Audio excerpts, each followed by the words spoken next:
প্রিয় দর্শক, সবাইকে শুভেচ্ছা জানিয়ে শুরু করছে টাইম এক্সক্লুসিভ অনুষ্ঠান। পুরো অনুষ্ঠান জুড়ে আমি আরিফুর রহমান থাকবো আপনাদের সাথে। আপনারা যেখানে যেভাবে অনুষ্ঠানটি দেখছেন, আপনারা আপনাদের অনুষ্ঠানটি আপনাদের সোশ্যাল মিডিয়ায় শেয়ার করতে পারেন। দর্শক, আজকে যে বিষয়গুলো নিয়ে আমরা আলোচনা করতে চাই, মেয়র মামদানি 50,000 সাশ্রয়ী বাসস্থানের বিষয়ে আলোচনা চলছে এবং বিশেষ কিছু এলাকা থেকে চিহ্নিত করেছেন।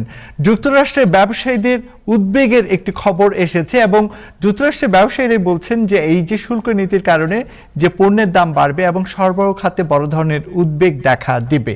এছাড়া আমরা আলোচনা করব এরই মধ্যে যে আইনটি পাশ হয়েছে, গভর্নর ক্যাথি হকুল যে দীর্ঘ সময় শিশুদের স্ক্রিনিংয়ে থাকার কারণে বিভিন্ন ধরনের সমস্যা সৃষ্টির জন্য এরই মধ্যে 6 মাসের সময় বেঁধে দেওয়া হয়েছে এবং জানুয়ারি 1 তারিখ থেকে যেটা কার্যক্রম শুরু হবে।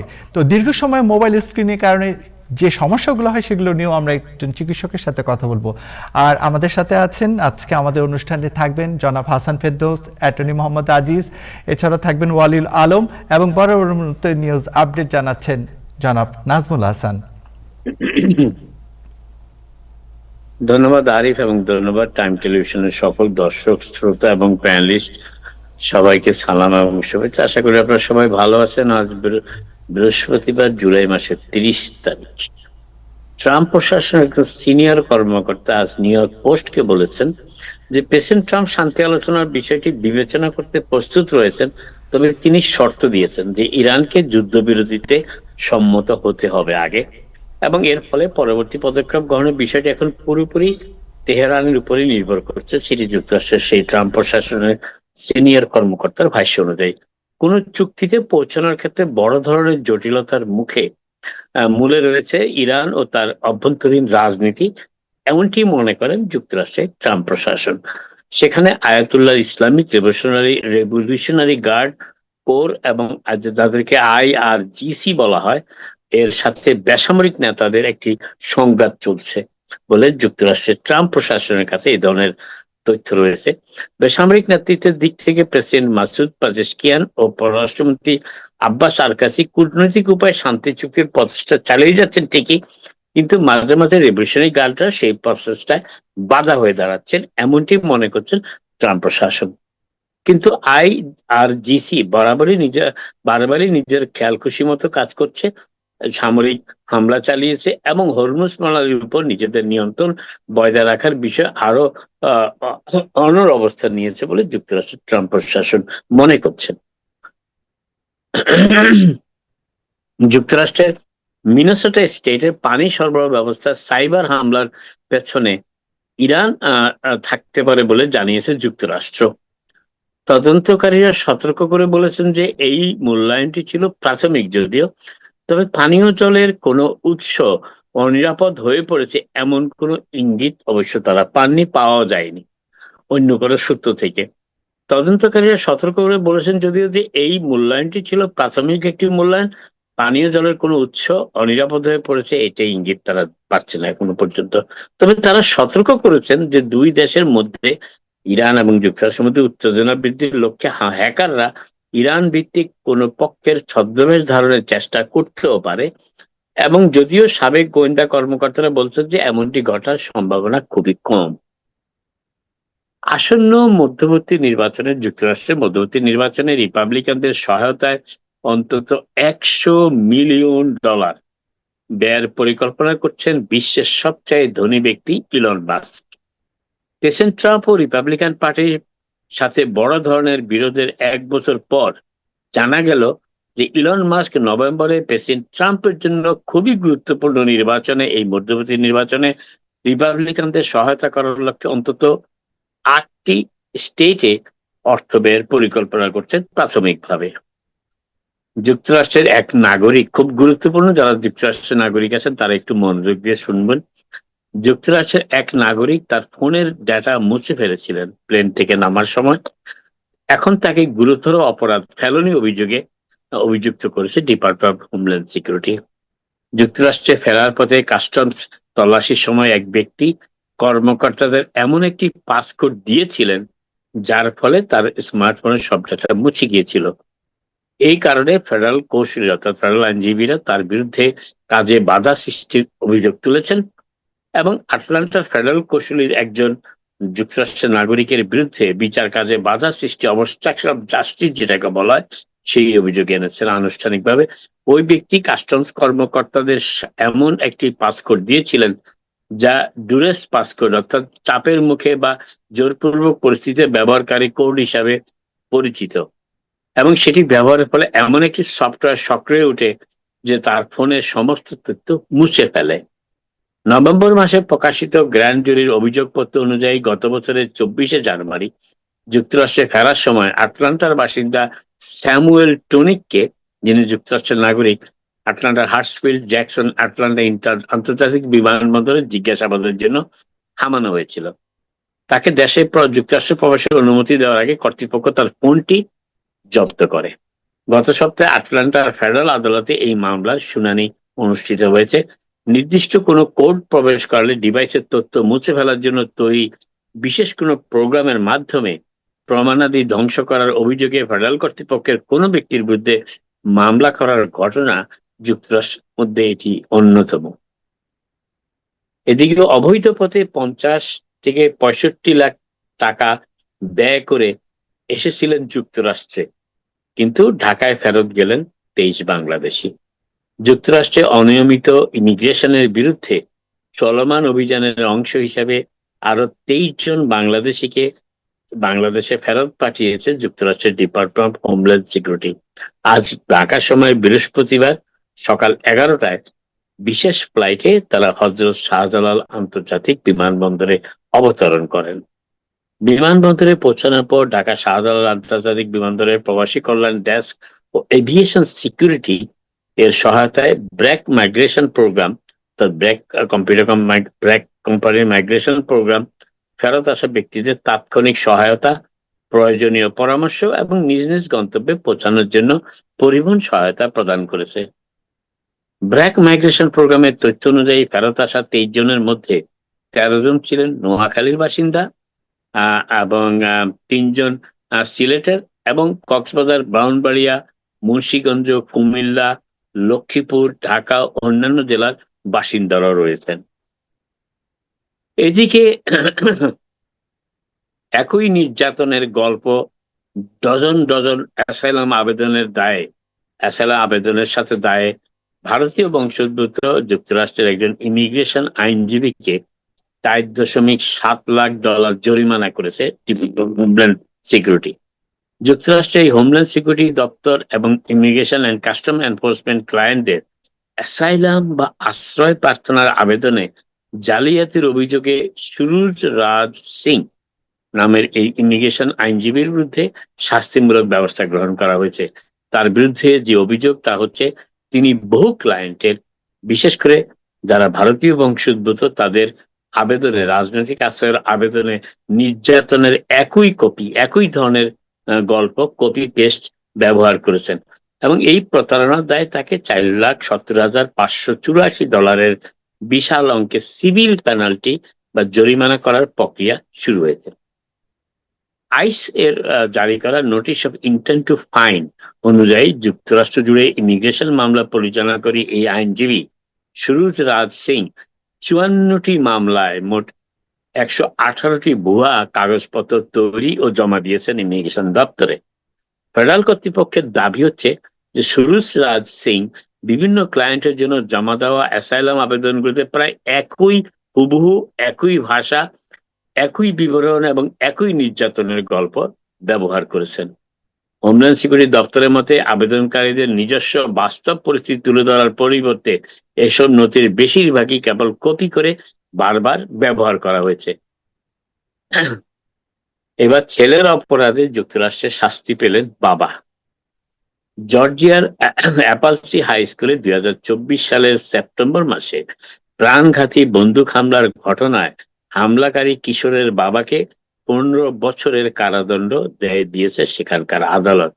ছেলেকে একটি অ্যাসল্ট রাইফেল কিনে দেওয়ার কথা স্বীকার করার পর 55 বছর বয়সী কলিন গ্রেকে সেকেন্ড ডিগ্রি মার্ডার অন্যান্য অভিযোগে দোষী সাব্যস্ত করা হয় প্রথমে, এবং ওই হামলায় দুজন শিক্ষার্থী ও দুজন শিক্ষক নিহত হয়েছিলেন। উল্লেখযোগ্য হচ্ছে যে এর মাত্র 2 দিন আগে এই হামলার মূল হোতা 16 বছর বয়সী কোল্ড গ্রেকে প্যারোলবিহীন যাবজ্জীবন কারাদণ্ড দেয়া হয়েছিল।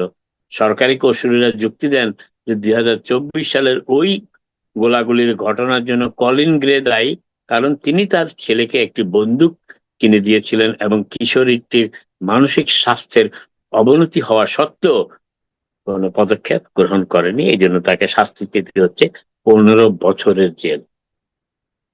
শেষ করছি, আমাদের কমিউনিটি যারা মার্সিডিজ গাড়ির মালিক তাদের জন্য একটি উদ্বেগজনক সতর্কবার্তার খবর দিই। সেটি হচ্ছে যে মার্সিডিজ বেঞ্জ কোম্পানি 3,10,000-এরও বেশি মার্সিডিজ বেঞ্জ গাড়ি নিজের থেকে গাড়ি গড়িয়ে যাওয়ার ঝুঁকির কারণে জরুরি ভিত্তিতে রিকল করেছে।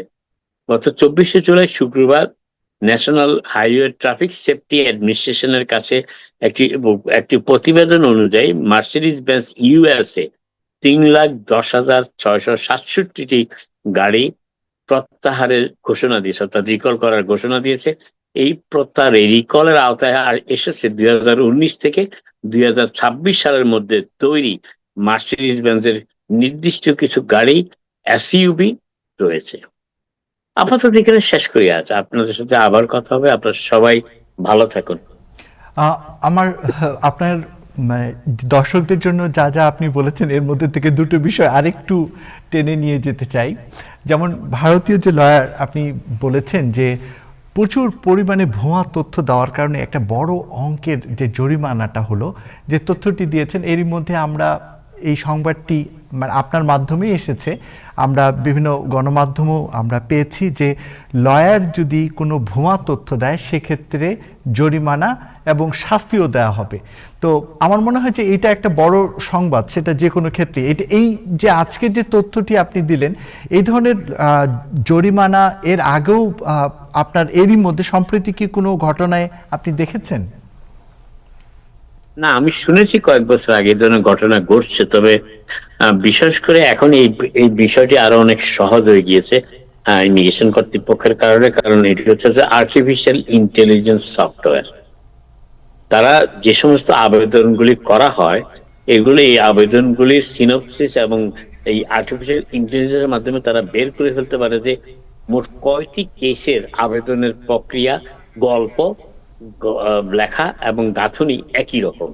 এটা এআই সফটওয়্যারের মাধ্যমে ইমিগ্রেশন কর্তৃপক্ষ ধরে ফেলতে পারে, যেটি অনেক আগে অতটা সম্ভব ছিল না। এই হচ্ছে একটি ব্যাপার। আরেকটি ব্যাপার যেটি হচ্ছে যে এই ধরনের ঘটনার কথা আমি অতীতেও শুনেছি এবং বিভিন্ন মাধ্যমে আমরা বেশ কয়েক বছর ধরেই জানি।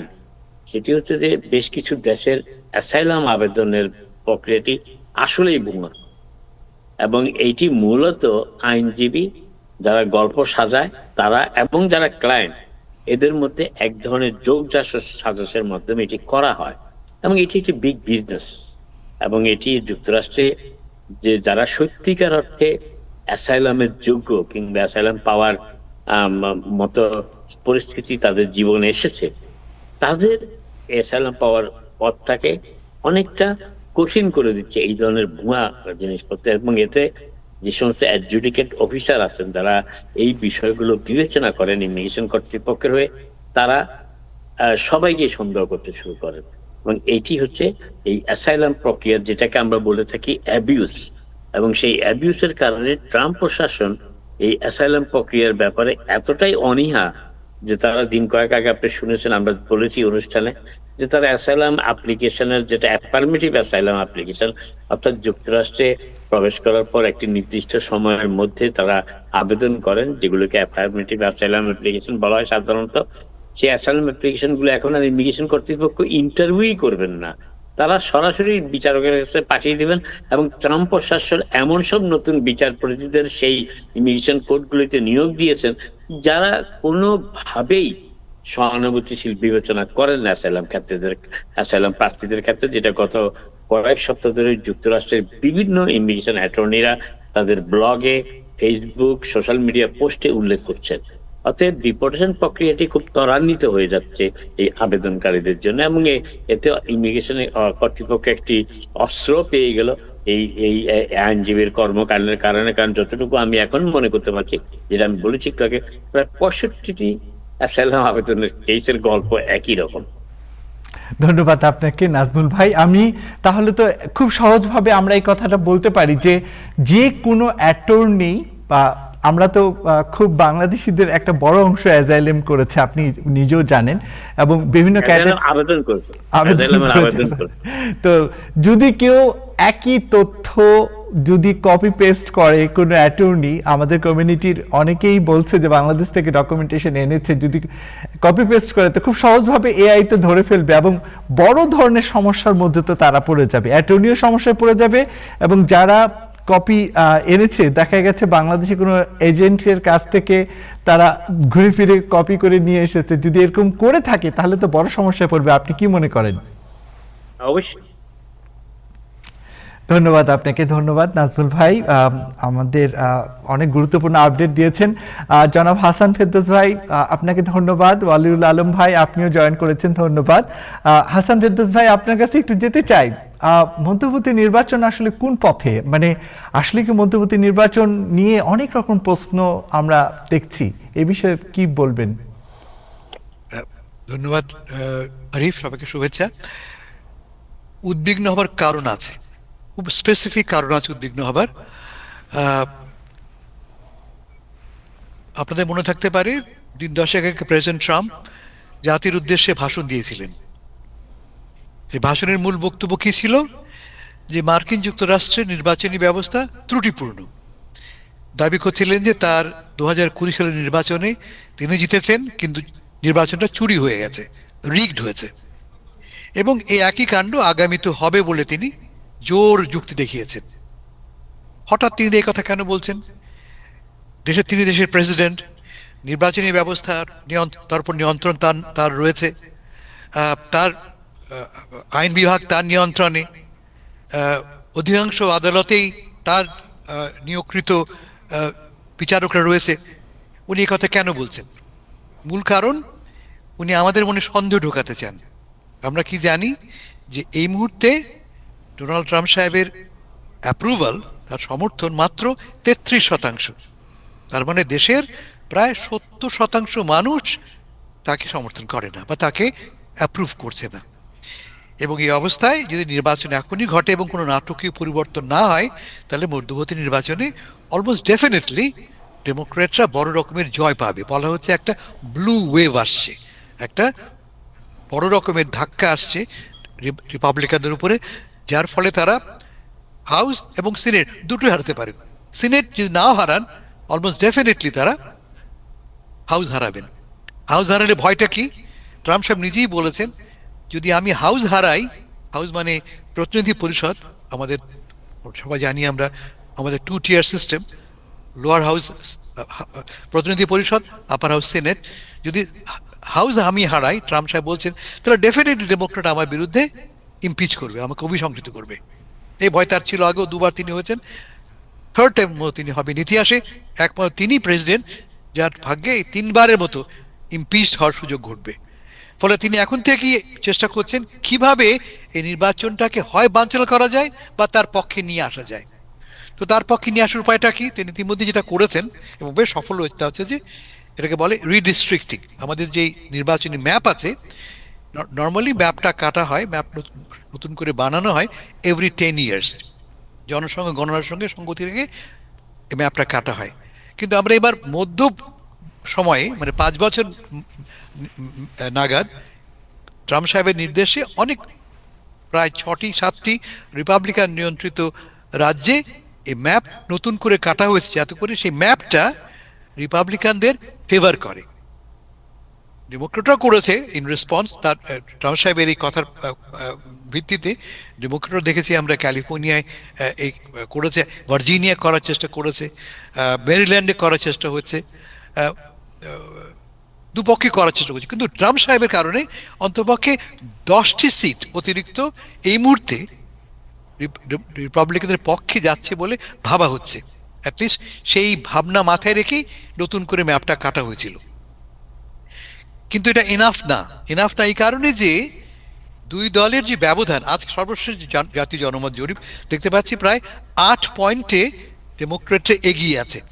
যে জেনারিক ব্যালট যদি বলি আমরা, কোনো কারো নাম না নিয়ে শুধু ডেমোক্র্যাট ভার্সেস রিপাবলিকান এভাবে আমরা জনমত জরিপ করি, দেখি যে আমরা ডেমোক্র্যাটরা 8 পয়েন্টে এগিয়ে আছে। 8 পয়েন্ট অনেক, 2 থেকে 4 পয়েন্ট হলেই দেখি আমরা এই অফ ইয়ারের মধ্যবর্তী নির্বাচনে ক্ষমতাসীন দল 20টির অধিক আসন তারা হারায় হাউসে। সেখানে এবার আমরা দেখতে পাচ্ছি 8 পয়েন্টে তারা পিছিয়ে আছে, এবং এই পেছানোটা বাড়বে আরো। তার মূল কারণ একদিকে ইরান যুদ্ধ, অন্যদিকে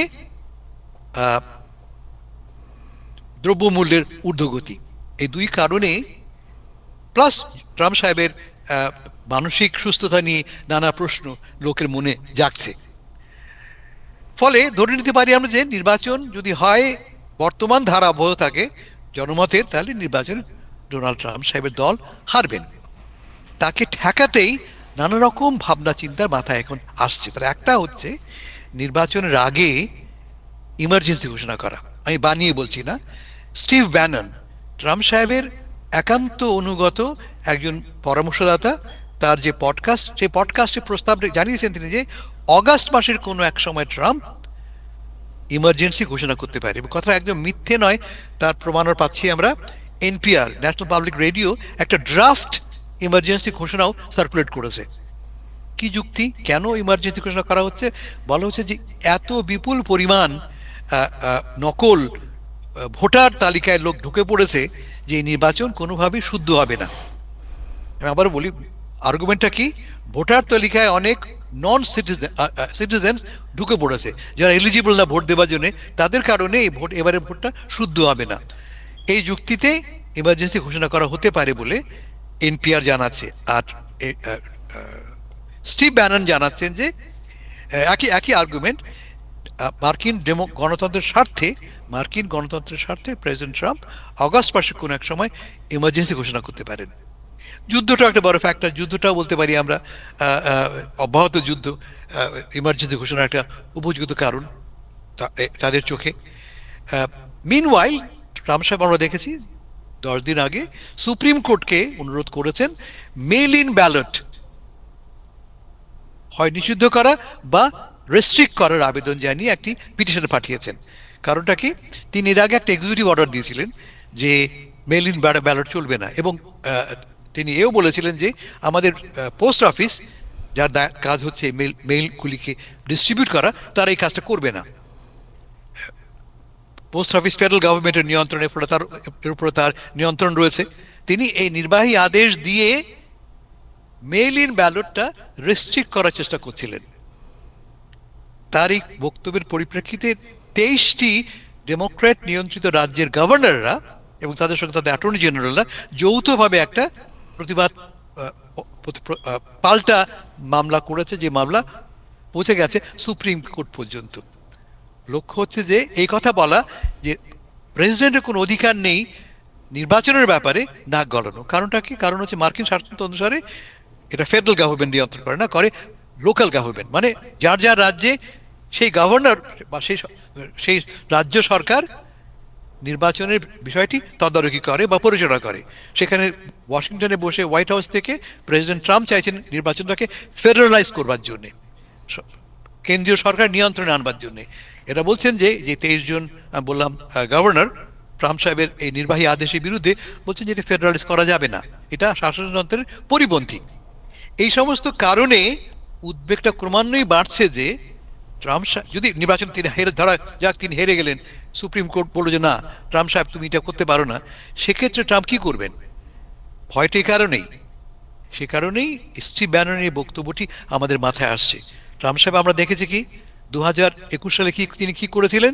নির্বাচনী ফলাফল বানচাল করবার জন্যে তার সমর্থকদের তিনি পাঠিয়েছিলেন কংগ্রেসে 6 জানুয়ারি, নিশ্চয়ই মনে আছে।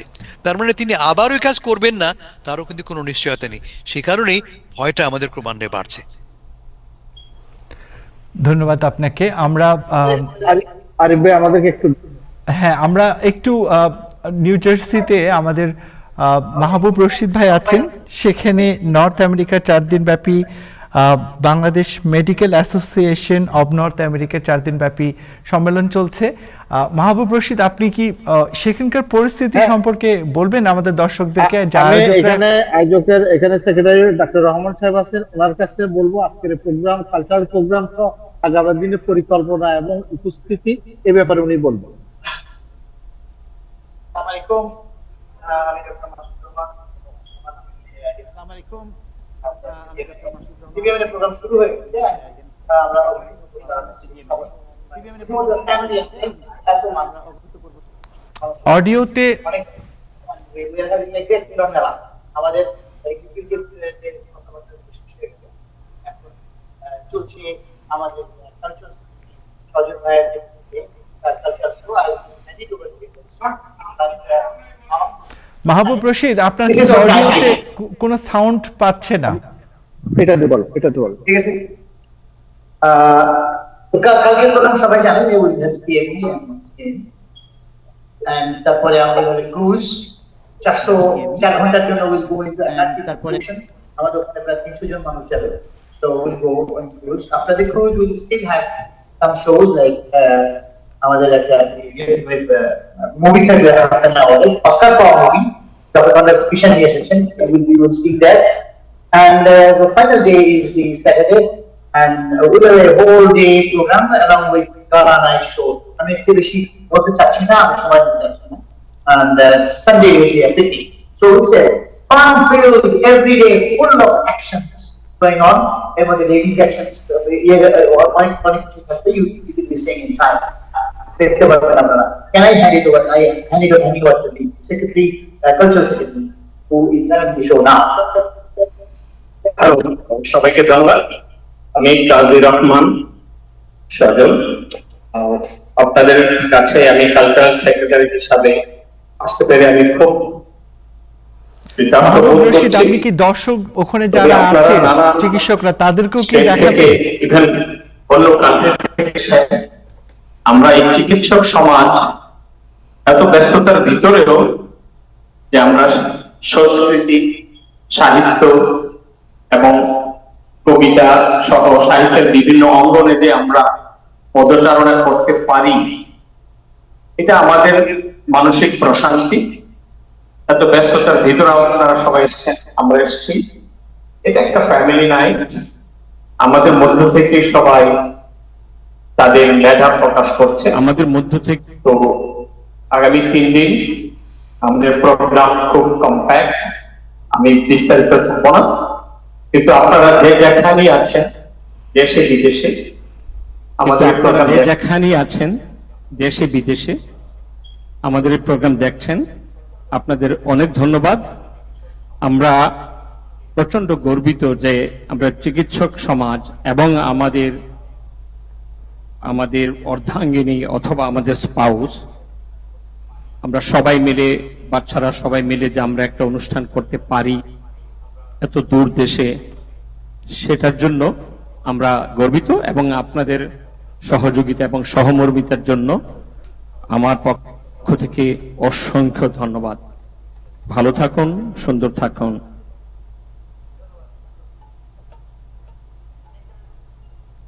ধন্যবাদ আপু। Thanks everybody, thanks. এরা সবাই participant, all are doctors and look. আপনার কাছে আমার একটি প্রশ্ন আছে যে মিডিয়া পার্টনার হিসেবে আমাদের শো চলছে। আপনাদেরকে অনেক ধন্যবাদ যারা দেখছেন, সবাইকে ধন্যবাদ।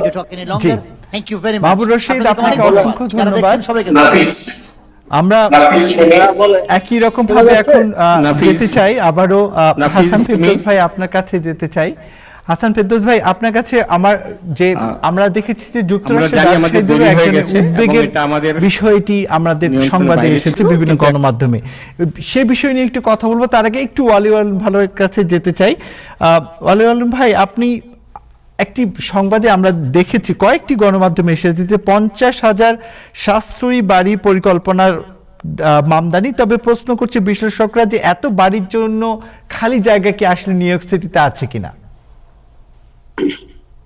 50,000 আর ঠিক আপনি যেটা বলছেন, আমি যেটা নিউজে দেখলাম আর কি, সেটা হচ্ছে প্রায় 2 লাখ নতুন করে অ্যাফোর্ডেবল ইউনিট বাড়ি তৈরি করা হবে। যে 2 লাখ অলরেডি আছে, 200,000 অলরেডি আছে, সেগুলোকে মেনটেন করা হবে আপনার সিলিং, রেন্ট সিলিং করে, এবং সেই সাথে আরো নতুন ভাবে 2 লাখ আপনার কি বলে বিভিন্ন ব্লক বাই ব্লক, এটা ব্লক বাই ব্লক তৈরি করা হবে। তার মধ্যে 2027-28 সালের মধ্যে মনে হয় 50,000 এর কথা বলা হচ্ছে। তো এটা জায়গা নিউ ইয়র্কের খালি জায়গা কিছু তো আছে, বিভিন্ন সিটির বিভিন্ন প্রতিষ্ঠানের আছে, রেলওয়ের কিছু আছে, বিভিন্ন জনের আছে, এমটিএরও আছে কিছু জায়গা, এবং তাছাড়া অন্যান্য কিছু খালি জায়গাও আছে, এবং সেখানে কিছু ইউনিট আছে, সেগুলোর মধ্যে স্কুলের কিছু জায়গা আছে, তারপরে আপনার বিভিন্ন অন্যান্য প্রতিষ্ঠানের কিছু বিল্ডিং আছে, আমি যেগুলো দেখলাম। এর মধ্যে এগুলো করার পরে আলটিমেটলি এটা ইম্প্যাক্টটা কি হবে আমার মনে হয় আরেকটু ভেবেচিন্তে, যেমন মনে করেন যে 2 লাখ নতুন অ্যাফোর্ডেবল ইউনিট যদি বানাতে হয়, তাহলে সেখানে যারা থাকবেন তার প্রেক্ষিতে আপনার অন্যান্য সুযোগ সুবিধাগুলো, যেমন পার্কের সুবিধা, পার্কিং সুবিধা, তারপরে আপনার যে আমরা বলি যে বিভিন্ন রকম লোকাল যে সুবিধাগুলো আমাদের নিয়ন্ত্রণ করা হয়, সেগুলো থাকবে কিনা। তো সব মিলেই আর কি এটা নিয়ে বিভিন্ন কথা হচ্ছে। যদি করতে পারে তাহলে তো ভালো, এবং যদি নিউ ইয়র্কের সকল সিটির নাগরিকদের সকল সুযোগ সুবিধা বজায় রেখে যদি এটা করা সম্ভব হয়, তাহলে নিউ ইয়র্কের আবাসন সমস্যার কিছুটা সমাধান তো হবেই। কিন্তু আলটিমেটলি প্রশ্নটা হচ্ছে যে যেটা করার চিন্তা হচ্ছে কতটুকু পরিকল্পিত ভাবে করা হচ্ছে, এটা নিয়ে অনেকের মধ্যেই কথা আছে। এই ধন্যবাদ আপনাকে। হাসান ভাই, আবার আপনার কাছে একটু আসতে চাই।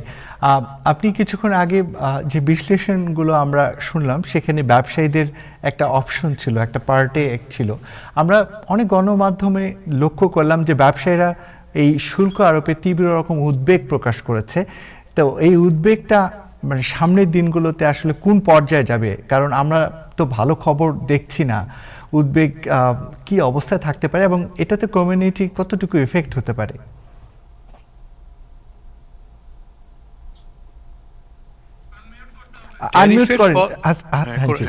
করেছি। ট্যারিফের মানে দাঁড়াচ্ছে কি, ট্যারিফ হচ্ছে এক ধরনের ট্যাক্স, এবং ট্যাক্সটা পে করে কে? যিনি ইম্পোর্ট করেন, এবং যিনি ইম্পোর্ট করেন টাকাটা তিনি পকেট থেকে প্রথম দেন বটে, কিন্তু আলটিমেটলি একটা তিনি পাস অন করেন যারা কেনে, যারা ভোক্তা, আমরা। ধরো যাক আমি জাপানি গাড়ি ইম্পোর্ট করলাম, 10 টাকার টাকা ট্যারিফ দিয়ে 12 টাকাতে কিনতে হলো। এই যে 2 টাকা অতিরিক্ত, এটা আলটিমেটলি ওই ট্যারিফ যেই কোম্পানি গাড়িটা ইম্পোর্ট করেছে সেই গাড়ির দাম বিক্রির সময় বাড়িয়ে দেবে।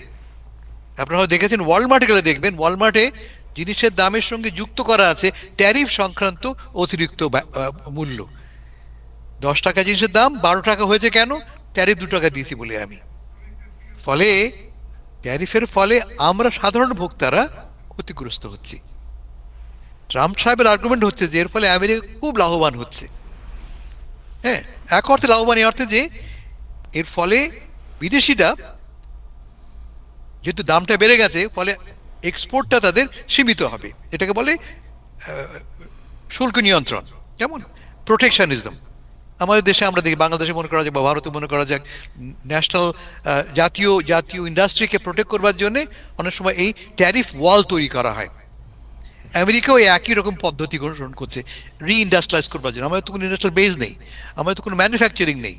ট্রাম্প সাহেব বলছেন যে ম্যানুফ্যাকচারিং বেসটাকে এক্সপ্যান্ড করবার জন্য আমি এই ট্যারিফ ওয়ালটা বসাচ্ছি, যাতে করে তোমরা যারা বিদেশ থেকে আমাদের দেশে এক্সপোর্ট করো না, এখানে প্রডিউস করো।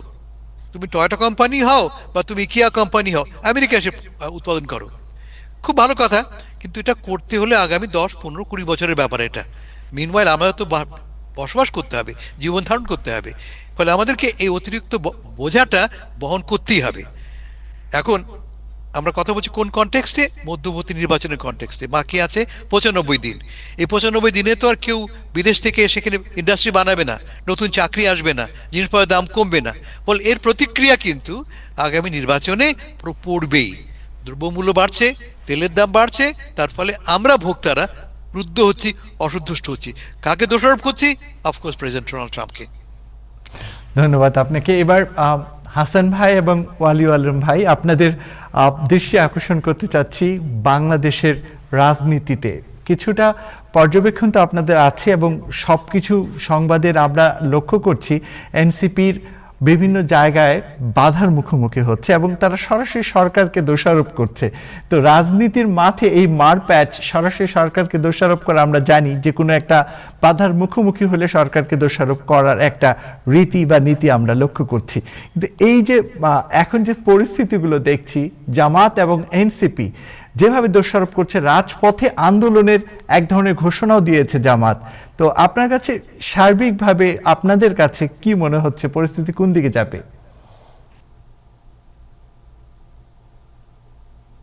ওয়ালি ভাই বলুন, আমি জি, শুনি। জি, হাসান ভাই আগে বলেন, আমি পরে বলি, আপনি বলেন। আচ্ছা, বলছিলেন বলুন। প্রথম কথা হচ্ছে যে আমরা জুলাই মাস আগস্ট মাসের দ্বিতীয়, আমাদের এই জুলাই বিপ্লবের দ্বিতীয় বার্ষিকীর ঠিক মুখে এসে দাঁড়িয়েছি।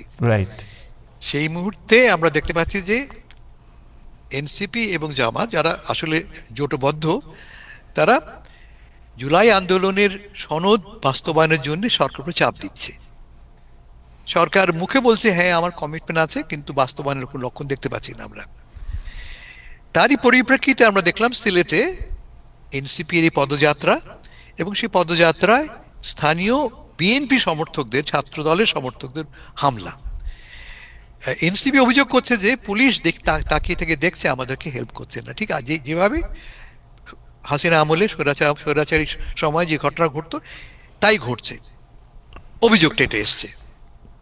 যদি এই অভিযোগ সত্য হয়, স্পষ্টতই সেটি হবে অগণতান্ত্রিক, এতে কোনো সন্দেহ নাই। আমাদের রাস্তায় নামার অধিকার আমার আছে, প্রতিবাদ করার অধিকার আমার আছে, স্ট্রাইক করার অধিকার আমার আছে, কিন্তু আমি যদি আইন ভঙ্গ না করি, সেক্ষেত্রে যদি আমার উপর আক্রমণ হয়, আমাকে রক্ষার দায়িত্বও কিন্তু পুলিশের। এনসিপির কথা অনুযায়ী পুলিশ দায়িত্ব পালন করছে না আমার বিবেচনায়, যেটা খুব একটা সুখকর সংবাদ নয়। এই সরকার মাত্র 6 মাসের সরকার, আমাদের কাছে তার অনেক প্রত্যাশা। আমি মনে করি সরকার গণতান্ত্রিকভাবে নির্বাচিত হয়েছে এবং তাদের কাজগুলিও গণতান্ত্রিকই হবে, কিন্তু এই ব্যবহারটা বোধ করি গণতান্ত্রিক নয় যদি এই অভিযোগগুলো সত্য হয়ে থাকে। এটা একটা দিক। অন্য দিক তা হচ্ছে যে জুলাই সনদের বাস্তবায়ন।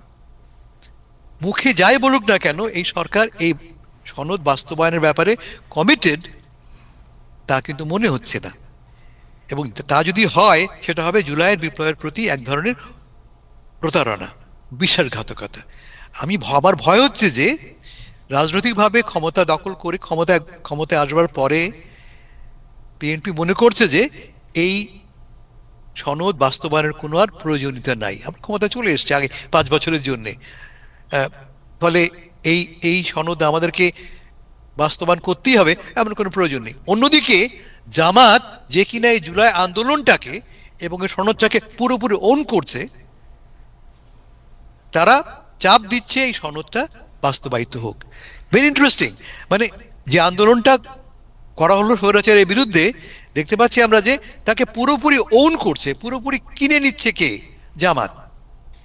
এবং আমার বিবেচনায় তা বিএনপির জন্য একটা বড় রকমের রাজনৈতিক ব্যর্থতা। ওয়ালি আলম ভাই। হাসান ভাইয়ের সাথে অনেকাংশে একমত আমি যা বললেন। প্রথমত হচ্ছে যে একটি প্রশ্ন হাসান ভাইকে করতে চাচ্ছিলাম, সেটা হচ্ছে যে বিএনপি কেন করতে চাচ্ছে না? মানে জুলাই সনদে কি এমন আছে যেটা করলে বিএনপি ক্ষতিগ্রস্ত হবে মনে করছে, বা তাদের সমস্যা হবে, বা তাদের ভবিষ্যৎ নিয়ে তারা শঙ্কিত হতে পারে? যদি জুলাই সনদ রাষ্ট্রের জন্য ভালো হয়, রাজনীতির জন্য ভালো হয়, দেশের জন্য ভালো হয়, তাহলে কেন তারা এর থেকে সরে যাচ্ছে? যেটা তারা আগে বলেছিল তারা করবে। একটা সিম্পল এক্সাম্পল দিই আমি। জি, বলা হচ্ছে যে দলীয় প্রধান সরকার প্রধান হতে পারবে না। জি, এটা তো তারেক রহমানের জন্য খুব সুখকর সংবাদ নয়, বিএনপির জন্য সংবাদ নয়। ফলে এই সনদে এমন সব শর্ত দেওয়া আছে যে শর্তগুলি বোধ করি বিএনপি খুব কমফোর্টেবল নয় যে ব্যাপারে। সে কারণে রাইট, এখানে বিএনপি তার নিজের খুব নিরাপদ ভাবছে না যে এগুলো করলে ভবিষ্যতে সে ক্ষমতায় থাকতে পারবে কিনা। হয়তো তার মনে ইচ্ছা আছে যে আরো 5 বছর পরে, সে আরো 5 বছরের মধ্যে সে নেক্সট ইলেকশন করবে, এবং ইলেকশনে সে যেভাবে ইচ্ছে যেভাবে জোর জবরদস্তি করে বা এরকম লাঠিয়াল মাঠে নামিয়ে তারা হয়তো পার পেয়ে যাবে এবং আরো 5 বছর ক্ষমতা থাকবে। তাছাড়া তো অন্য কোনো কারণ নাই। যদি তারা মনে করতো দেশে একটা গণতান্ত্রিক প্রক্রিয়া চালু হোক, তাহলে তারা করতে পারবে। এখানে দুটো বিষয় আমি কয়েকদিন ধরে স্টাডি করছিলাম, জুলাই সনদের বিষয়টা আমি নিজের ক্ষেত্রে নিজের জন্যই। সেটা হচ্ছে, আমি জামাতের কথা আপনি একটু আগে বললেন যে জামাত জুলাই সনদ অন করে, আসলে কি করে, বাস্তবতা কি, কিংবা এনসিপি অন করে। আমি যেমন জামাতের জুলাই সনদে কি আছে, রাষ্ট্রের পরিচালনা ব্যবস্থা, ভবিষ্যৎ বাংলাদেশ রাষ্ট্রটি কেমন হবে, সরকার কেমন হবে, কিভাবে পরিচালিত হবে, আদালত কিভাবে কাজ করবে, ন্যায় বিচার কিভাবে হবে, পুলিশ কিভাবে কাজ করবে, সকল কিছু এর মধ্যে আছে। এবং আমাদের সামনে একটা ভবিষ্যৎ কি বলে যে এটা অঙ্কিত হয়ে গেছে জুলাই সনদের মাধ্যমে। যদি আমরা করি, আমরা ভবিষ্যৎটা দেখতে পাচ্ছি যদি বাস্তবায়িত হয়। এখন প্রশ্ন হচ্ছে জামাত কি চায়। জামাতের গঠনতন্ত্রে এখন পর্যন্ত জুলাই সনদের কোন, রাষ্ট্র তো এভাবেই চলতে হবে, ভবিষ্যৎ রাষ্ট্র যে জুলাই সনদ হইতে হয়। জামাতের যে গঠনতন্ত্র আছে সেখানে তারা বলছে তারা কোরআন এবং সুন্নাহর ভিত্তিতে তার রাষ্ট্র পরিচালনা করবে। আপনি তার মানে আপনি দেখছেন যে জুলাই সনদের সাথে তাদের যে ক্ষমতায় গেলে তাদের যে করণীয় সেটার সাথে কন্ট্রাডিক্ট করছে জুলাই। তার মানে যে জুলাই সনদ জামাত যদি এখন চায়ও, কিন্তু তারা ক্ষমতায় গেলে কিন্তু তারা জুলাই সনদের ভিত্তিতে রাষ্ট্র পরিচালনা করতে চায় না, তারা কোরআন এবং সুন্নাহ ভিত্তিতে। এবং এই সুন্নার কিন্তু বিভিন্ন রকম, বিভিন্ন ইরানে সুন্নার কথা বলা হচ্ছে, সৌদিতে সুন্নার কথা বলা হচ্ছে, তারপর বিভিন্ন ইসলামিক দেশ সুন্নার কথা বলা হচ্ছে। তাহলে আমরা এই সুন্নারে কিন্তু স্পষ্ট ধারণা নাই। যেমন ইরানের যে সুন্নার কথা বলা হচ্ছে, আবার দেখা যাচ্ছে সৌদি আরবে যে সেই সুন্না অন্য সুন্না হয়ে যাচ্ছে। এখন জামাত যে কোন সুন্নার ভিত্তিতে রাষ্ট্র পরিচালনা করবে তার কোন নিশ্চয়তা নাই, তারা সে ব্যাপারেও পরিষ্কার মুখ খুলছে না। এ ব্যাপারে মওদুদির কিছু মতবাদ তাদের আছে, হয়তো তারা সেটাই গ্রহণ করবে, অতীতে বলে আসছে, সেখান থেকে সরেছে বলে জানি না। তাহলে আমরা দেখছি যে জামাত বলুক আর বিএনপি বলুক, তারা দুজনেই কিন্তু আলটিমেটলি জুলাই সনদ অন করছে না তাদের নিজস্বের। এনসিপির ক্ষেত্রেও কিন্তু গঠনতন্ত্র আমরা দেখলাম, আমি খেয়াল করলাম তাদের গঠনতন্ত্র কিন্তু, অথবা তাদের ম্যানিফেস্টোতেও কিন্তু জুলাই সনদ বলে কোনো কথা নেই। সমস্যাটা কোথায়? কিন্তু জুলাই সনদটা জনগণ কিন্তু অলরেডি ছাপ মেরে দিয়েছে। অর্থাৎ গণভোটে যদি করে, ব্রেক্সিট করছে, আপনি জানেন নিশ্চয়ই, ব্রেক্সিট গণভোটে রায় দিয়েছে, সরকার মানতে বাধ্য। জনগণ তো দেশের মালিক, সংবিধানের মালিককে জনগণ। সংবিধানটা কে দিয়েছে? জনগণের নামে হয়েছে, জনগণ সিল মেরেছে। জনগণ সংবিধান যখন দিয়েছে, তো জনগণ যদি তখন আরেকটি কাগজ সিল মেরে দেয়, যেটি আমি দিলাম, মালিক যখন কিছু দেয় তার প্রতিনিধিদের কাছে, সংসদ সদস্যরা কি মালিকের প্রতিনিধি, রিপ্রেজেন্টেটিভ হিসেবে কাজ করবে। কিন্তু মালিক যখন কোন রিপ্রেজেন্টেটিভের কাছে যেমন সংবিধান ধরিয়ে দিয়েছে, তেমন মালিক কিন্তু এই সংসদের যারা প্রতিনিধি তাদের কাছে অলরেডি জুলাই সনদ ধরিয়ে দিয়েছে। আইনগত ভাবে কিন্তু আপনি যদি বলেন যে আইনগত ভাবে বলতে পারেন না মালিকের থেকে তার সংসদ সদস্য বা তার প্রতিনিধি বড় হতে পারে। এখন প্রশ্ন উঠতে পারে আদালতে, ধরে নেন যে জুলাই সনদে বলা হলো, আদালতে গেল, আদালত বলতে পারে, সুপ্রিম কোর্ট যেহেতু ব্যাখ্যার দানকারী, বলতে পারে যে জুলাই সনদ এটা জনগণ গ্রহণ করছে, এটা গ্রহণ করতে হবে, বলতে পারে, এটা বাস হতে পারে। আবার বলতে পারে যে জনগণ গ্রহণ করেছে ঠিকই, কিন্তু যে প্রক্রিয়ায় গ্রহণ করা হয়েছে সেটি সঠিক হয়নি, এছাড়া তার কোনো পথ নেই। এই ক্ষেত্রে কেবল বাতিল করতে পারে। ওয়ালি ভাই, আপনি একটা জায়গায় আমরা একমত হতে পারছি, তা হচ্ছে যে যখন আমি লক্ষ্য করে দেবেন যে পার্লামেন্টের ভেতরে, পার্লামেন্টের বাইরে জুলাই সনদের পক্ষে কারা চিৎকার করছে? বিএনপি তো নয়, জামাত করছে, মাঝে মধ্যে এনসিপি করছে। এই অর্থে তারা করে, তারা দেখার চেষ্টা করছে যে এইটা আমাদের। তারা কি বলার চেষ্টা করছে যে এই বিপ্লব যে হয়ে গেল, সেই বিপ্লবটা আমরা করেছি এবং আমাদের এই সনদটা আমরা তার উত্তরাধিকারী। এটা একটা তারা কিন্তু বলছে, এদিক থেকে আপনার সাথে এই অর্থেই এটা তারা ওন করে। এর মানে না যে তারা চায় এটা বাস্তবায়িত হোক, বাস্তবায়িত হোক না। আমি বলছি তারা ওন করে ঠিকই, দাবি করছে ওন করে, কিন্তু আদৌ কি ওন করে? কারণ এটা তো জনগণ, সেটা পরের কথা। এই মুহূর্তে তাদের মূল লক্ষ্য হচ্ছে এইটি প্রমাণ করা যে তারা জুলাই বিপ্লবের, জুলাই সনদের একমাত্র উত্তরাধিকারী। এটা পলিটিক্যালি এস্টাবলিশ করা। হ্যাঁ, কিন্তু আমরা বাস্তবে আমাদের দায়িত্ব কি? তারা যেটা বলছে সেটা যে সঠিক না, এইটা জুলাই সনদের উত্তরাধিকার হচ্ছে জনগণ এবং জামাত। বাস্তবতা আমরা দেখছি তাদের কাগজপত্রের ক্ষেত্রে। আমাদের দায়িত্বটা কি? তারা তো বলবেই, তারা তাদের সুবিধা অনুযায়ী যেটা সেটা বলবে, উত্তরাধিকার দাবি করতে পারে। যেমন বিএনপিও দাবি করছে যে জুলাই সনদ আমরা বাস্তবায়ন করব প্রতিটি অক্ষর, বলছে। কিন্তু আলটিমেটলি আমরা কি দেখছি? আজকে যদি জামাত ক্ষমতায় থাকলে কি করতো? একই ঘটনা হয়তো করতো। হয়তো বা, যেহেতু কিন্তু কিন্তু কিন্তু আলী ভাই, প্রক্রিয়াটা কি? এই না, যে কোনো ইস্যুগুলি প্রক্রিয়া হোক না কেন, আপনি আইনগত দিকটা দেখবেন যে আইনটা পরে, আইনের দিক থেকে আগে রাষ্ট্র, আইন তৈরি করব আমরা। আর হ্যাঁ, এই অলরেডি পার্লামেন্টে তৈরি হয়ে গেছে আইন। তো অলরেডি জুলাই সনদ তো অলরেডি জনগণ ছাপ মেরে দিয়েছে। আপনি এটা ফেলবেন কি হবে? না, এটা অ্যাজ এ সনদ হিসেবে, আইন হিসেবে নয়, এটা এখন আইন হিসেবে গৃহীত হয়নি। জনগণ তো যখন সরাসরি করে কোনো কিছু, সনদ একটা দলিল, দলিল, তাই তো কথা। জুলাই সনদ সনদ দলিল, একটা ডিক্লারেশন, হ্যাঁ, ডিক্লারেশন। এর কোনো আইনগত কোনো ওজন এখনো তৈরি হয়নি। ওজন করবার জন্য বলা হয়েছে এটা পার্লামেন্টে যাবে, পার্লামেন্ট এই সিদ্ধান্ত গ্রহণ করবে। সেটা তো আপনি বলছেন, কিন্তু জনগণ যখন সংবিধান জনগণ যখন গণভোটে, কিংবা সংবিধান, দেশের মালিক কারা? এই এই দেশের জন্য মালিক আমার কারা? দাবি করেছিল যে সংবিধান সংস্কার পরিষদ গঠন করা হবে, যে গঠন করা হয়নি। জামাতের এটা কৌশল, রণকৌশল। তারা চায় কি না চায় মুখ্য ব্যাপার নয়, তারা এইটা প্রেজেন্ট করতে চায় যে আমরাই একমাত্র। আমি আপনার সাথে পুরোপুরি একমত, এ ব্যাপারে কোনো সন্দেহ নাই। তারা চাইলেই যে আমি মেনে নেব, না, মানতে হবে না, মানতে হবে না। এইটা তো আপনি এটা বলতে পারেন কৌশল, না। এটা তাদের কৌশল। রাইট, এটা তাদের কৌশল। যেমন কৌশল। আওয়ামী লীগ মুক্তিযুদ্ধের চেতনার কথা বলতো, এটাও কিন্তু আমরা কৌশল। দেখিনি চেতনার কথা। এটা কৌশল একটা তাদের। Exactly, ঠিক exactly. একই বিএনপি যেমন বলছে আমরা সবকিছু মেনে নেবো, আমরা সব করবো, এটাও তাদের কৌশল। কিন্তু বাস্তবতা হচ্ছে জুলাই সনদের মালিক কারা? যদি গণভোটের পরে মালিক হচ্ছে জনগণ এবং রাষ্ট্র।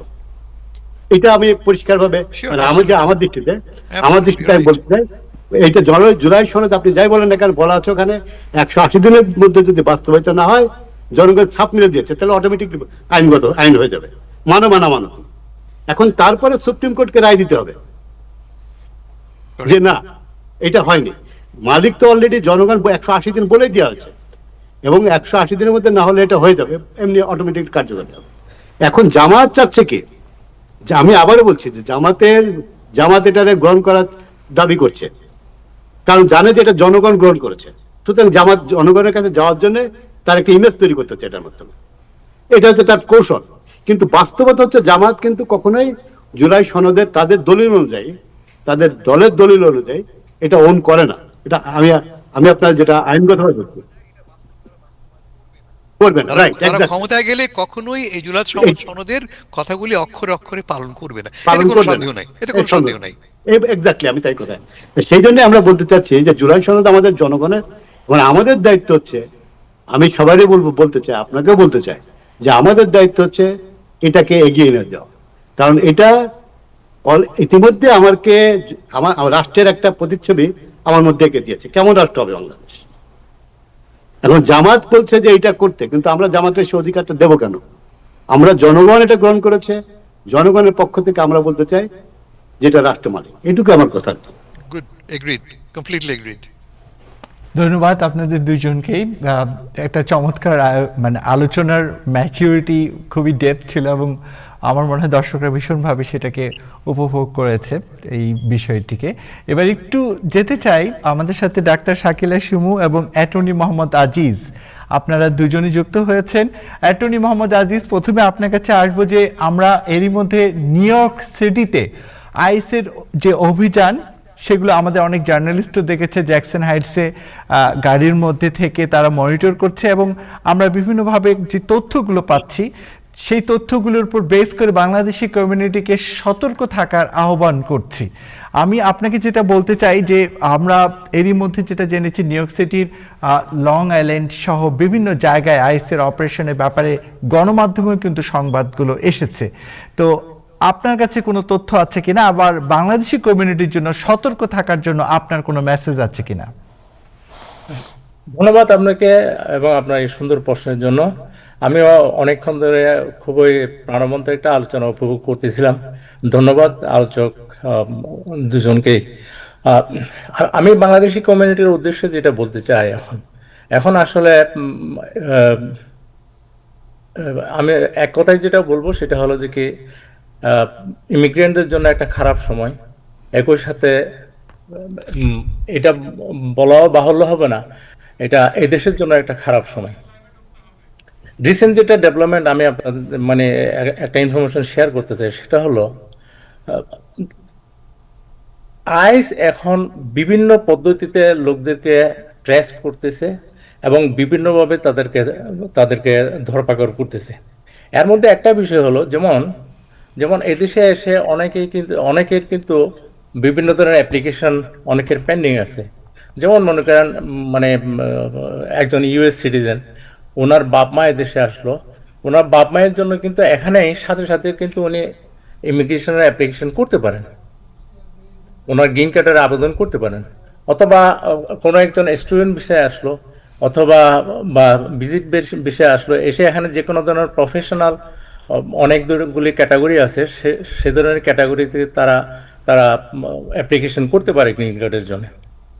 আবার অনেকে আমরা দেখি বাংলাদেশি কমিউনিটির বিশাল একটা অংশ এদেশে আসছেন, দেশের বিভিন্ন সমস্যা এসব কারণে তারা এখানে অ্যাসাইলাম সিক করেছেন। এখন ইমিগ্রেশন যেটা করতেছে, বিশেষ করে আমাদেরকে যেটা সিরিয়াসলি সতর্ক হওয়া দরকার সেটা হলো যে কি যাদের কোনো ধরনের অ্যাপ্লিকেশন পেন্ডিং আছে তারা প্লেনে ভ্রমণ করার ক্ষেত্রে যেন সতর্ক হন। আমরা যেটা মনে করি বা কমিউনিটির লোকদের যেটা ধারণা সেটা হলো যে কি আমার তো একটা গ্রিন কার্ডের অ্যাপ্লিকেশন পেন্ডিং আছে, সুতরাং আমি বোধহয় নিরাপদ, অথবা আমার একটা ওয়ার্ক পারমিট আছে বা সোশ্যাল সিকিউরিটি কার্ড আছে, আমি বোধহয় নিরাপদ। আসলেই না। আমরা যখন এখানে ট্রাভেল করার জন্য কোনো টিকিট করি, এখন সেগুলি কিন্তু গভর্নমেন্ট তারা ট্র্যাক করতেছে, সেগুলি ট্র্যাক করতেছে, কারা কারা টিকিট করতেছে, এয়ারপোর্টে যাচ্ছে বা কোথায় ট্রাভেল করতেছে, তারা কিন্তু এগুলির সাথে সাথে জেনে যাচ্ছে। ধরুন আমি আমার পিতামাতার জন্য অ্যাপ্লাই করলাম, ওনারা এই দেশে আসলেন B1 B2 বিষয়। এখন B1 B2 বিষয়ে আসলে ম্যাক্সিমাম তাদেরকে কিন্তু 6 মাস থাকার জন্য পারমিশন দেওয়া হয়। 6 মাস পরে কিন্তু ওনাদের স্ট্যাটাস কিন্তু আর থাকে না। নর্মালি আমরা যদি এটা এক্সটেনশন করি তাহলে ডিফারেন্ট ইস্যু, নর্মালি কেউ এটা এক্সটেনশন করে না যেহেতু গ্রিন কার্ডের অ্যাপ্লিকেশন করা হয়েছে। কিন্তু আপনার এই থাকার যেটা পারমিশন আপনাকে এয়ারপোর্টে দেওয়া হয়েছে 3 মাস বা ম্যাক্সিমাম 6 মাস 180 দিন, এই সময়ের পরে কিন্তু আপনার বৈধ কোনো স্ট্যাটাস নাই। এই সপ্তাহের কথা আমি বলবো সে ধরনের আপনার মানে যদিও বাংলাদেশি না অন্য দেশের ব্যক্তি, উনি ভিজিট বিষয়ে এসেছেন হন্ডুরাস থেকে, এখানে প্লেনে উঠতেছেন, এয়ারপোর্টে ওনাকে ট্রেস করে ধরে নেওয়া হয়েছে, বলা হচ্ছে যে কি তোমার তো এখানে থাকার স্ট্যাটাস নাই, তুমি যতদিন থাকা তার চেয়ে বেশি থাকছো। উনি বললো যে কি আমার তো একটা অ্যাপ্লিকেশন পেন্ডিং আছে। কিন্তু অ্যাপ্লিকেশন পেন্ডিং থাকা মানে এটা না আপনার স্ট্যাটাসটা অটোমেটিক্যালি এক্সটেনশন হয়ে গেল। যারা অ্যাসাইলাম সিক করেছেন, অ্যাসাইলাম সিক করার পরে কিন্তু কেউ আবার মানে হয়তো ওনারা B1 টু B2 বিষয় অথবা অন্য কোনো বিষয়ে আসছেন, তারা কিন্তু তাদের স্ট্যাটাসটা এক্সটেনশন করেন না। কিন্তু আপনি অ্যাসাইলাম করলেন তার মানে এটা না যে কি আপনার স্ট্যাটাসটা কন্টিনিউ করলো বা অন্য কোনো বিষয়ে অন্য কোনোভাবে আপনি গ্রিন কার্ডের অ্যাপ্লিকেশন করলেন, যদি না আপনি আপনার মানে যেই বিষয়ে আসছেন সেই বিষয়টা যদি আপনি এক্সটেনশন না করেন, তাহলে কিন্তু যে মেয়াদটা ছিল সেই মেয়াদের পরে আপনার আর আপনি স্ট্যাটাসহীন হয়ে গেলেন। এই ধরনের সবাইকে কিন্তু এখন ট্রেস করে করে ধরা হচ্ছে বিভিন্ন জায়গা থেকে।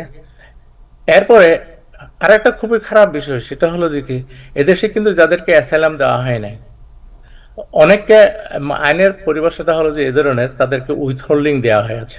উইথহোল্ডিং মানে তাদের অ্যাপ্লিকেশন গ্রহণ করা হলো না, কিন্তু তাদেরকে এখান থেকে বের করে দেওয়া হবে না। এখন এই ধরনের কিন্তু মানে লক্ষ লক্ষ লোক এই দেশে আছে যাদের অ্যাসাইলাম অ্যাপ্রুভ করা হয়নি, কিন্তু তাদেরকে এখান থেকে বহিষ্কার করা হচ্ছে না। এখন গভর্নমেন্টের যেটা পজিশন সেটা হলো যে কি তাদেরকে বহিষ্কার করা হবে না শুধু তাদের দেশে, কিন্তু তাদেরকে তো তৃতীয় কোনো দেশে বহিষ্কার করা যায়, অন্য কোনো দেশে পাঠিয়ে দেওয়া যায়। এবং এখন কিন্তু সেটা করা হচ্ছে, যাদেরকে কোর্ট থেকে উইথহোল্ডিং দেওয়া হয়েছিল, তাদের নিজেদের দেশে ফেরত পাঠানো যাবে না বলে সেসব ব্যক্তিদেরকে এখন ধরে তাদেরকে থার্ড কোনো দেশে, নিজের দেশে না, থার্ড কোনো দেশে তাদেরকে পাঠিয়ে দেওয়ার জন্য চেষ্টা করা হচ্ছে, অথবা পাঠিয়ে দেওয়া হচ্ছে। তো এই বিষয়গুলি খুবই অ্যালার্মিং। আমার যেটা অভিজ্ঞতা সেটা হলো যে কি বাংলাদেশি কমিউনিটিতে এই ধরনের মানে অ্যাসাইলাম সিক করেছেন অথবা উইথহোল্ডিংয়ে আছেন। আমার অনেক ক্লায়েন্ট আছে যাদের উইথহোল্ডিং আছে, তারা এভরি ইয়ার তাদের ওয়ার্ক পারমিট রিনিউ করে। এখন ওয়ার্ক পারমিট থাকা মানে এটা না যে কি ওনার স্ট্যাটাস বৈধ। টেম্পোরারি উনি একটা মানে কোর্টের কারণে একটা সুবিধায় ছিলেন, কিন্তু কিন্তু সেটাকে এখন ডিপার্টমেন্ট অফ হোমল্যান্ড সিকিউরিটি তারা বৈধ স্ট্যাটাস হিসাবে তারা গণ্য করতেছে না। টেকনিক্যালি আইনের পরিভাষায় সেটা কিন্তু সঠিক। যাদের বিভিন্ন ধরনের আপনার গ্রিন কার্ডের অ্যাপ্লিকেশন পেন্ডিং আছে, এখন আপনি যে ভিসা আসলেন সেই ভিসার মেয়াদ শেষ হয়ে যাওয়ার পরে কিন্তু আপনার স্ট্যাটাসটা কিন্তু আর নেই। এখন এখন আমি যেটা বলবো, এই ধরনের অবস্থায় যারা আছেন আপনারা মানে ইমার্জেন্সি যদি না হয় তাহলে মানে প্লেনে ভ্রমণ করা, বিশেষ করে মানে সেটাই এখন সবচেয়ে বেশি অ্যাডমিনিস্ট্রেশন ট্রেস করতেছে, প্লেনে ভ্রমণ করা থেকে বিরত থাকেন। আর ইমার্জেন্সি কোনো কিছু যদি বিষয় যদি সে ধরনের হয় তাহলে অবশ্যই আপনারা মানে অ্যাটর্নির সাথে পরামর্শ করবেন এবং নিরাপদভাবে ভ্রমণ করবেন। পরিস্থিতি মানে খুব একটা সুখকর না। ধন্যবাদ আপনাকে, ধন্যবাদ।